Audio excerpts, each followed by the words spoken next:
Assalamualaikum warahmatullahi wabarakatuh. Alhamdulillah, hari ini kita berjumpa lagi di channel YouTube Aqsa Sharif. Saya ingatkan memang lama sangatlah kita tak buat video tentang apa yang berlaku di Palestin. Dah lama sangat kita tak buat video-video reaction ataupun video-video tentang ayat Al-Quran, tadabbur dan sebagainya. Jadi pada hari ini insya-Allah, seperti yang anda baca di tajuk dan juga di thumbnail, kita akan kongsikan sesuatu yang agak baru berlaku di Palestin, di Gaza secara khususnya. Dan sebelum itu, saya nak bagi tahu kepada anda semua yang sedang menonton ini, kebanyakan orang yang menonton YouTube Aqsa Sharif tak subscribe pun, tak like pun dan tak share pun. Jadi pastikan anda menonton video ini, ada tekan subscribe, ada tekan like dan juga jangan lupa share video ini kepada rakan-rakan, ahli keluarga dan lain-lain. Jadi insya-Allah pada hari ini saya akan kongsikan tentang apa yang berlaku di Gaza, di mana baru-baru ini berlaku satu haflah, berlaku satu program Majlis Khatam Al-Quran, di mana para hafiz dan juga hafizah diberikan anugerah ke atas pencapaian mereka berjaya menghafal Al-Quran. Dan benda ini mendapat perhatian orang ramai dan dia juga mendapat perhatian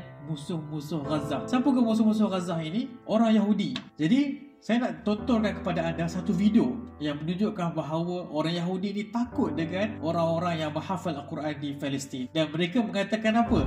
Hamas menggunakan orang-orang yang menghafal ini supaya membantu Hamas dalam membebaskan Palestin. Dipersilakan untuk tonton video tersebut. חמאס יותר מהפעילות הצבאית שלו, את מדברת איתנו על צדדים אחרים. נכון, כי כשאנחנו חושבים על חמאס בעזה, אנחנו בעצם בדרך כלל חושבים על איך הוא עושה את מה שהוא רוצה לעשות, להמשיך ולשלוט, להמשיך ולנהל את המערכה שלו עם ישראל, עם הכוח הצבאי שלו, עם הרקטות, עם חיילים, עם דברים מהסוג הזה. אבל חמאס עושה עוד הרבה דברים ברצועת עזה, שהמטרה שלי היא פשוט לשמר את הכוח שלו ולדאוג לזה שהאוכלוסייה בסוף תעשה את מה שהוא רוצה ותהיה מגויסת למטרה שלו.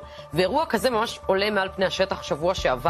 אירוע שלכאורה נראה די תמים, עם אופי דתי, אירוע המוני, מאות אנשים, כ-500 איש משתתפים באחד המסגדים בעזה בשינון קוראן. עכשיו, שינון קוראן, חפשת קוראן, זה פשוט איזושהי מעלה, זה נחשב, אדם מוסלמי דתי רוצה כמה שיותר ללמוד את הקוראן בעל פה, להיות מסוגל לקרוא אותו מהזיכרון. עם איזושהי תחרות? זה חידון כזה? כן, זה סוג של, זאת אומרת, אתה קצת מתחרה מול עצמך, אבל המטרה היא בסוף כן כמה שיותר להצליח לזכור כמה שיותר פסוקים, בסוף המטרה היא לזכור את כל הקוראן, זה 114 פרקים. כן. העניין הוא שחמאס, כשהוא עושה את זה בשבוע שעבר, וגם פורס על זה חסות של משרד הדתות בעזה, משתמש בזה כדי לבוא ולהגיד, אנחנו, האסלאם מבחינתנו, הקוראן מבחינתנו, זה עוד כלי בדרך למה שהם קוראים שחרור פלסטין, חיסולה של מדינת ישראל, וגם ממש אומר האנשים פה שעכשיו יושבים ולומדים, זה מה שהם, זה התפקיד שהם ימלאו. הנה דברים שאומרים לבכיר חמאס, מחמוד א-זהר.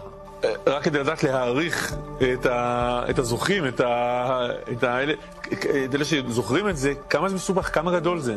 תראה, זה 114 פרקים וזה אלפי פסוקים. זאת אומרת, זה עבודה, זה לשנן באמת כמות... אנשים מוכשרים ועם ראש טוב. אנשים שבאמת מקדישים לזה את הזמן שלהם, אבל ברור שמבחינת חמאס הם רוצים ליצור את הקשר הזה בין הלימוד הזה, שהוא לימוד דתי ועושים אותו גם מוסלמים אחרים בעולם, לבין המטרה, השחרור, אתם תחזרו למסגדים ותעשו את זה גם שם. Dalam video ini kita nampak bahawa mereka mengatakan bahawa Hamas menggunakan pelajar-pelajar hafal Al-Quran untuk membantu mereka dalam membebaskan Palestin.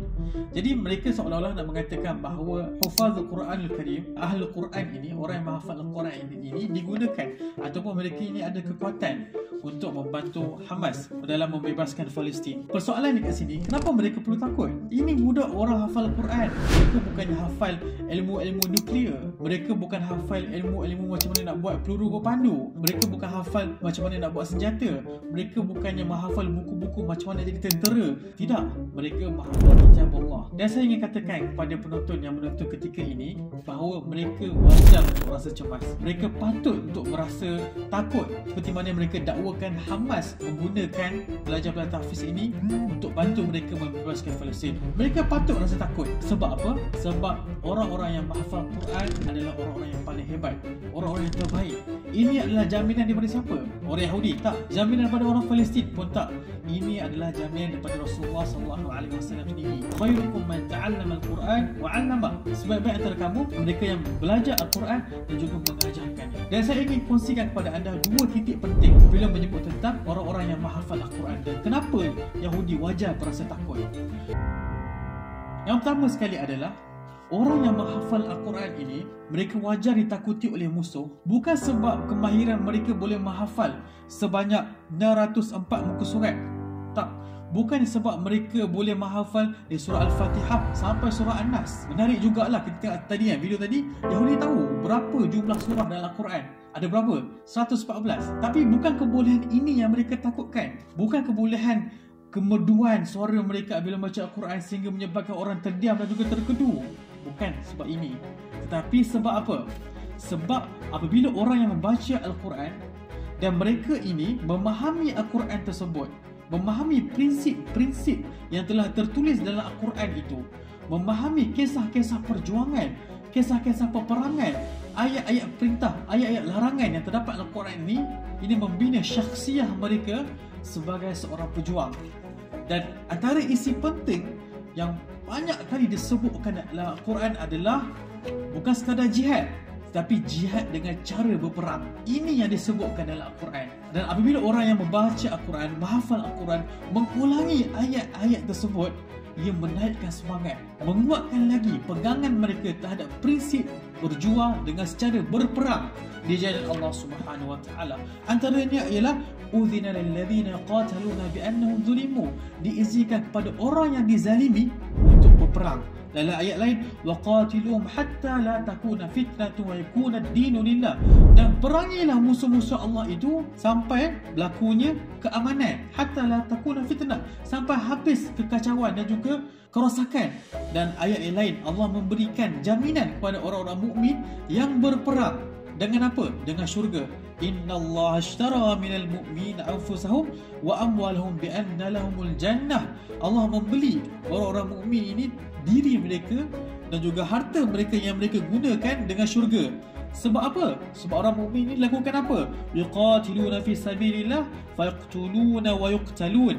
Orang mukmin ini berperang di jalan Allah dan mereka ini membunuh dan juga mereka ini dibunuh oleh musuh. Jadi ini adalah prinsip besar yang terdapat dalam Al-Quran.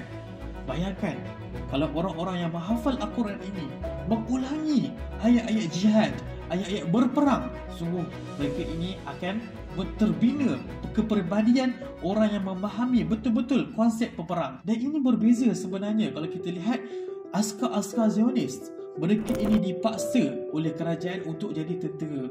Mereka tak faham pun apa itu peperangan. Mereka tak faham pun apa sebenarnya yang berlaku di atas bumi Palestin. Mak bapak mereka datang daripada Jerman, datang daripada Amerika, datang daripada seluruh negara. Jadi mereka sendiri pun tak ada semangat untuk menyelamatkan negara yang mereka sedang tumpang itu. Inilah askar-askar Yahudi. Sebab tu kita lihat banyak kajian-kajian dokumentari yang mengatakan bahawa orang Yahudi sebenarnya tak nak pun jadi tentera. Tapi kita bandingkan pula dengan orang Palestin. Mereka ini memang nak jadi tentera. Kecil lagi nak jadi tentera. Dan bagaimana pula mereka yang jadi tentera ini orang yang menghafal Al-Quran.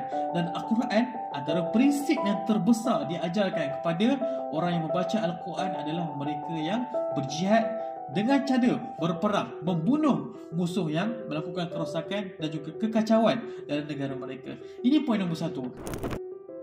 Poin nombor 2 adalah kita lihat bahawa orang-orang yang menghafal Al-Quran ini, kebanyakan mereka yang betul-betul mahu menghafal Al-Quran, yang mahu simpan ayat-ayat Al-Quran dihafal dalam kepala mereka, mereka ini mempunyai disiplin. Dan bayangkan orang yang telah berjaya menghafal Al-Quran pada Al-Fatihah sampai An-Nas, 640 surat, 114 surah dan juga 30 juzuk, bukanlah satu kerja yang mudah. Jadi itu proses nak hafal Quran dah susah, proses nak kekalkan hafalan pun susah. Dan kita lihat banyak nas-nas dalam Al-Quran yang mana Allah mengangkat orang-orang yang menghafal Al-Quran ini.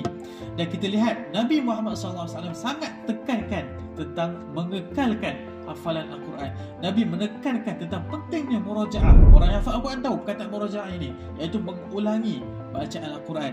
Dan mana disebutkan dalam hadis, wa idza qama sahibul Quran faqra'ahu bil laili wan nahar dzakarahu wa idza lam yaqum bihi nasiyah.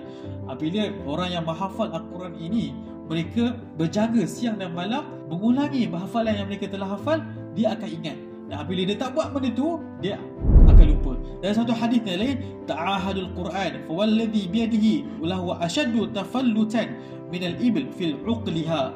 Nabi Muhammad SAW berkata, berjanji dengan Al-Quran, dan aku bersumpah bahawa Al-Quran yang kita telah hafal itu, yang kita baca itu, lagi senang untuk kita lupa daripada unta yang telah diikat. Ini adalah larangan ataupun ini adalah perintah kepada Nabi Muhammad SAW untuk orang yang hafal Quran ini sentiasa mengulangi bacaan tersebut. Dan seterusnya hadis lain juga Nabi menekankan bahawa Al-Quran ini dia akan jadi hujah kepada kita yang membantu kita di akhir nanti, ataupun hujah ke atas kita, ataupun yang dikata lain Al-Quran ini akan datang kat kita dan dia akan menyebabkan kita berasa rugi, iaitu berasa di pihak yang salah, di pihak yang kalah kalau kita tidak jaga hafalan Al-Quran. Dan nas tersebut berbunyi wal Quran hujjatul laka aw alika. Maksudnya hujah Quran ini akan menolong kita ataupun akan menghentam kita ke akhirat nanti kan. Dan banyak lagi nas-nas yang lain.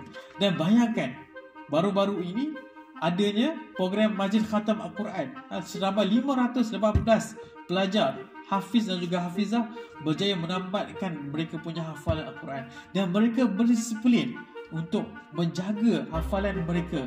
Bayangkan jika mereka semua ini menjadi tentera-tentera yang akan membebaskan Palestin. Tentulah perkara ini mencemaskan orang-orang Yahudi. Tentulah perkara ini memberikan jaminan bahawa orang-orang yang akan membebaskan Palestin, mereka yang jadi tentera membebaskan Palestin adalah orang-orang yang ada kualiti yang tinggi. Dan datang mana dia kualiti ini? Datang daripada disiplin mereka mengekalkan hafalan Al-Quran dalam hati mereka. Dan mereka ini, sekiranya mereka jadi tentera, sudah tentulah mereka ini akan jadi tentera yang baik. Dan ini adalah jaminan Rasulullah SAW, khairukum man ta'allama Al-Quran wa 'allama. Di antara kamu yang paling baik adalah mereka yang belajar Al-Quran dan mengajarkan. Dan kita doakan bahawa mereka yang berjaya menambahkan hafalan Al-Quran ini dipilih oleh Allah Subhanahu Wa Taala untuk menjadi pembebas negara mereka, negara Palestin.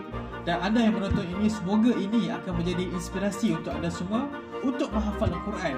Sekiranya anda belum mula menghafal Al-Quran, mulakan sekarang. Mulakan dengan membaca, carilah syekh atau juga syekhah, ustaz ataupun ustazah yang boleh membantu anda membaca Al-Quran dan seterusnya menghafal hafalan Al-Quran. Sesungguhnya ini akan membantu anda dapat mencerahkan hati, melapangkan dada. Terlihat juga dalam sejarah ramai ilmuwan-ilmuwan Islam, Imam Syafi'i, Imam Hanbali, Imam Maliki dan juga pejuang-pejuang Islam di zaman Rasulullah SAW, zaman seterusnya, mereka ini semua adalah orang-orang yang menghafal Al-Quran. Kalau tak semua pun, mereka betul-betul berpegang dengan prinsip yang terdapat dalam Al-Quran. Jadi sekadar ini sahaja. Jangan lupa untuk subscribe dan juga like YouTube Aksar Sharif. Bantu kami untuk sebarkan berita-berita baik, perkongsian tentang isu Palestin pada hari ini. Dan untuk anda yang ingin membantu saudara-saudara di Palestin, link ada di bawah. Jangan lupa klik dan juga teruskan bantuan anda. InsyaAllah bantuan anda akan sampai di Palestin. Assalamualaikum warahmatullahi wabarakatuh.